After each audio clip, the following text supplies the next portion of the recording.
কি সুন্দর একটা কবিতা, না দেখলে আপনারা অনেক কিছু মিস করে যাবেন। চলুন দেখে নিই।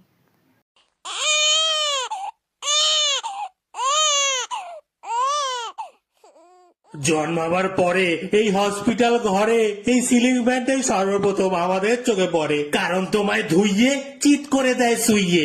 হঠাৎ নতুন জায়গায় এসে তুমিও থাকো নুইয়ে। মনে মনে তুমি ভাবো, এবার আমি কি খাবো? লাস্ট 9 মাসের মতো কি অটোমেটিক ফুড পাবো? তারপর যাও বুঝে, যখন উত্তর পাও খুঁজে, সাদা পোশাকে এক ভদ্র মহিলা মুখে বোতলটা দেয় গুজে।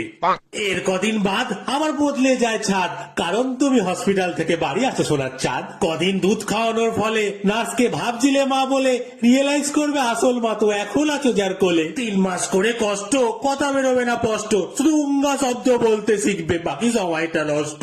সবাই আসে যায়, কেউ গালে হাবি খায়, একটা লোক কিন্তু যায় না, দাঁড়িয়ে থাকে ঠায়। সে মাথায় বুলিয়ে থাবা, বলে ভাত রুটি খাবা, কি জানি কবে আমার সোনাটা বলেবে আমায় বাবা। বুঝলে ওগো বেটা, সবচেয়ে সুখের সময় এটা, না চিন্তা থাকে না ভাবনা, না হোয়াটসঅ্যাপ না মেটা। এর বছর 3 পরে কোনো এক রিলেটিভ এসে ঘরে বলে, এবারে স্কুলে ভর্তি করে দাও, 3 গেল তো পার করে।